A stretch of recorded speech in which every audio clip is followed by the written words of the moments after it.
আসসালামু আলাইকুম। কিছুক্ষণ আগে একটা ভিডিও বানাইলাম।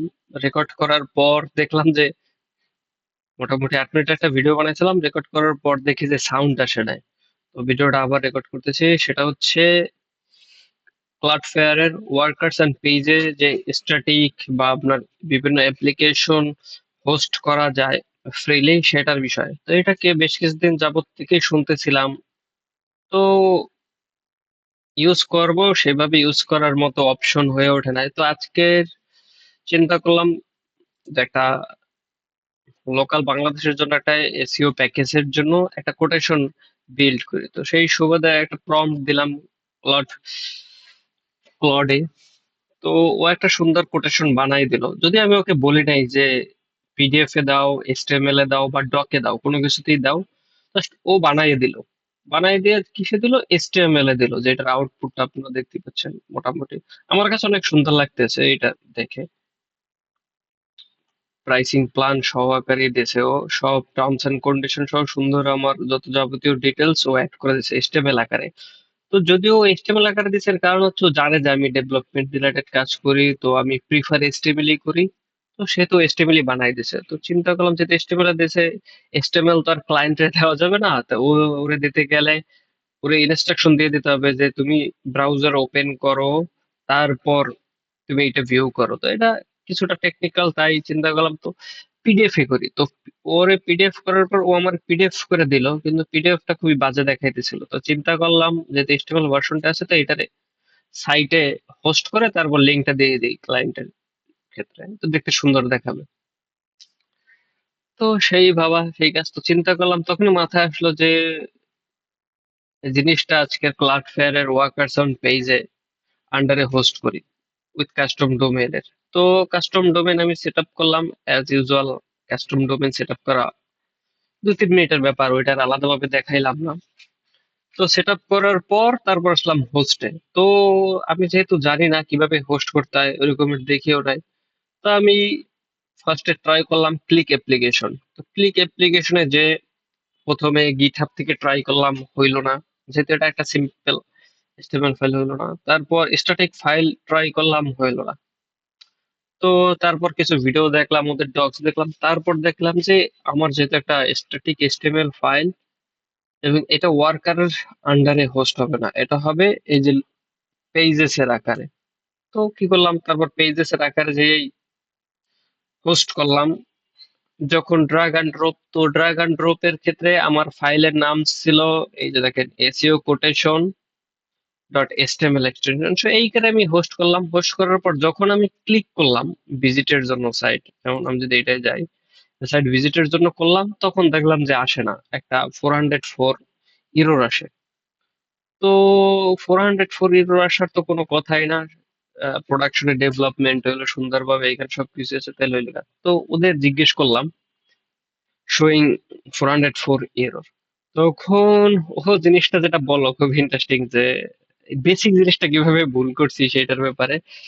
যে let me investigate the pages project and its configuration to find out why you are getting a error. Found the problem. You deployment only contains a single HTML file named this. There's no index.html. So basically যে কোনো সার্ভারের ক্ষেত্রে যখন আমরা কোনো file upload দেই, ও প্রথমে সেটার ইন্ডেক্স ফাইলটা খুঁজে। সেটা হতে পারে index dot HTML, index dot PHP ও ইন্ডেক্স ডট জেএস। তো এগুলা খোঁজে। এগুলা না পাইলে ও সরাসরি যে রুট যে ফোল্ডার, যে আমার যে রুট যে বেস ফোল্ডারটা, ওইটাও কখনোই পায় না। তো আমি যেহেতু এই ফোল্ডার এই এতে যাই বারবার চেক করতেছিলাম যে বারবার 404, কিন্তু ও তো এই ফোল্ডারে ইন্ডেক্স নামে কোনো কিছু ছিল না। তো তখন ও বললো কি যে তোমার প্রজেক্ট ফাইলটারে ইন্ডেক্স ডট এইচটিএমএল রিনেম করো।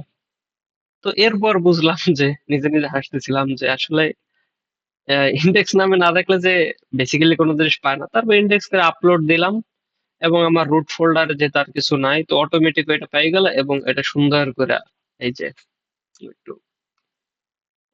জুম করে দিই, যেহেতু আমার ডিসপ্লে অনেক বড়, তাই এই ছোট দেখাইতেছে অনেক, তাই আমি একটু জুম করে দিলাম 170%।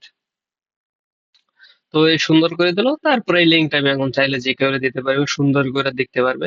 তো এরপর থেকে চিন্তা করলাম যে পরবর্তীতে আমি যদি কোনো কিছু বানাই, তো এই রকমেরই বানাবো। HTML বানাইয়া তারপর এই যে পেজেস আন্ডারে হোস্ট করে ডাইনামিক করে দেবো, যেমন এই প্রাইসিং এর সিস্টেমটাতে বাই নাও বাটন করে দেবো, যেটা অটোমেটিক পেমেন্ট গেটওয়েতে রিডাইরেক্ট হয়ে আমার ওয়েবসাইটের আন্ডারে সেটা সবকিছু ম্যানেজেবল হয়ে যাবে অটোমেটিক সিস্টেমের। যদি আমার আন্দাজ মেইন সাইট আন্ডার ডেভেলপমেন্ট, সেটা আমি বলছিলাম ডেভেলপমেন্ট আমি ফুল করে দেখাবো, উইথ ব্যাকএন্ড সহ সবকিছু কিভাবে ম্যানেজেবল সেই জিনিসটা দেখাবো। তো দেখা যায় এই জিনিসগুলো বানানোর পর ওটার সাথে আমি যদি কানেক্ট করে দেয়, আমার সুন্দরভাবে সবকিছু হ্যান্ডেল হয়ে যাবে। এবং সার্ভারের জন্য আলাদা কস্ট আলাদা লাগতেছে না এসব কাজের জন্য, যেহেতু আমার ক্লাউড ফেয়ার ফ্রি দিয়ে দিতেছে। এবং ওদের লিমিট মোটামুটি ভালো পরিমাণ লিমিট আছে। যদি আমি যাই এইখানে, বিল্ড মিনিটস হচ্ছে 3000 মিনিট পার মান্থ, যেটা পেজেস এর ক্ষেত্রে এবং ওয়ার্কার্স এর ক্ষেত্রে 1 লাখ রিকোয়েস্ট লিমিট। তো 1 লাখ রিকোয়েস্ট আমার মতো পাবলিকের জন্য মোর দেন এনাফ। এখানে আমাদের আরো অপশন আছে, এগুলো আস্তে আস্তে চেক করব। Containers, durable object, কিউইজ, ওয়ার্কফ্লোস। কিউইজ জিনিসটা খুব সুন্দর। ইমেল সার্ভিস, যদি আমি ওদের ইমেল সার্ভিস অলরেডি ইউজ করি এবং এটা খুবই সুন্দর, আমার রিডাইরেক্ট করার জন্য আমি ইমেল সার্ভিসটা ইউজ করি। তো আপাতত এরকম এর জন্য এটা বললাম।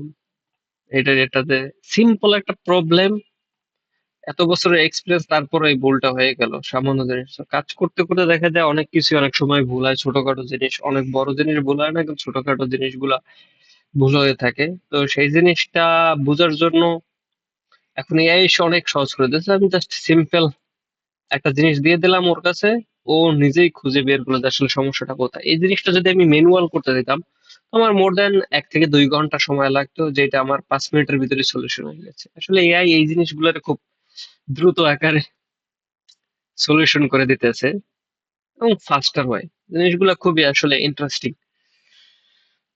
তো থ্যাংক ইউ, এই পর্যন্ত আজকের ভিডিও। যদি কোনো নির্দিষ্ট বিষয়ে কারো কোনো জানার থাকে আমারে কোশ্চেন করতে পারেন, চেষ্টা করবো সেইগুলো নিয়ে এক্সপ্লেইন করার ভিডিওতে। থ্যাংক ইউ, আল্লাহ হাফেজ।